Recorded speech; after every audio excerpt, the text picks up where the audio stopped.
এই ৫ পাখির দেখা পাওয়া দারুণ শুভ। বুঝবেন স্বয়ং মা লক্ষ্মী এসেছেন আপনার দ্বারে। হিন্দু ধর্মে বলা হয়েছে সর্বভূতে ব্রহ্ম, অর্থাৎ এই বিশ্বের সব কিছুর মধ্যেই ঈশ্বরের অবস্থান।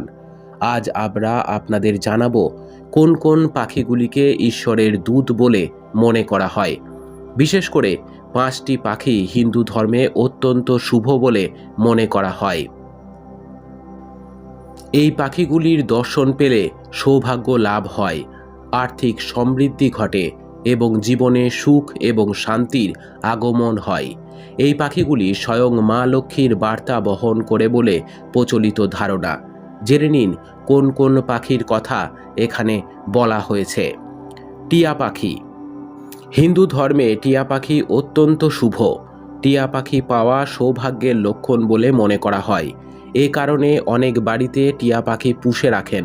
কিন্তু মনে রাখবেন, আকাশের পাখিকে খাঁচায় পুরে বন্দি করে রাখা কোনো মতেই শুভ নয়। টিয়া পাখি যদি নিজের থেকে আপনার বাড়িতে আসে, জানলায় বা কার্নিশে বসে, তবেই তা শুভ লক্ষণ। এর ফলে বাড়িতে কোনো শুভ ঘটনা ঘটতে পারে। আবার একজোড়া টিয়া দেখলে দাম্পত্য জীবনে প্রেম এবং সুখ বাড়ে। পেঁচা। হিন্দু ধর্ম অনুসারে পেঁচা হলো মা লক্ষ্মীর বাহন। পেঁচা দেখতে পাওয়া অত্যন্ত শুভ বলে মনে করা হয়। আপনার ঘরে পেঁচা দেখলে বুঝবেন মা লক্ষ্মীর আশীর্বাদ পড়তে চলেছে আপনার উপর এবং আর্থিক লাভ হতে চলেছে। নীলকণ্ঠ পাখি। নীলকণ্ঠ পাখিকে মহাদেবের দূত বলে মনে করা হয়। নীলকণ্ঠ পাখির দেখা পাওয়া সেই কারণে সৌভাগ্যের সূচক।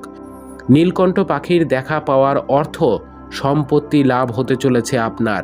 সব কাজেই সাফল্য পাবেন এবং একটি নতুন গাড়ি কিনতে পারেন আপনি। চড়াই। চড়াই পাখি আমাদের রাজ্যে খুবই দেখা যায়। গৃহস্থ বাড়ির ঘুলঘুলিতেই সাধারণত বাসা বাঁধে চড়াই। জ্যোতিষ অনুসারে বাড়িতে চড়াই পাখির বাসা অত্যন্ত শুভ। এর ফলে লক্ষ্মীর আশীর্বাদে আপনার ঘরে সুখ এবং সমৃদ্ধির আগমন ঘটতে পারে। কাক। কাক হলো শনি দেবতার বাহন। এই পাখি আমাদের চারপাশ পরিষ্কার রাখতে সাহায্য করে বলে একে ঝাড়ুদার পাখিও বলা হয়।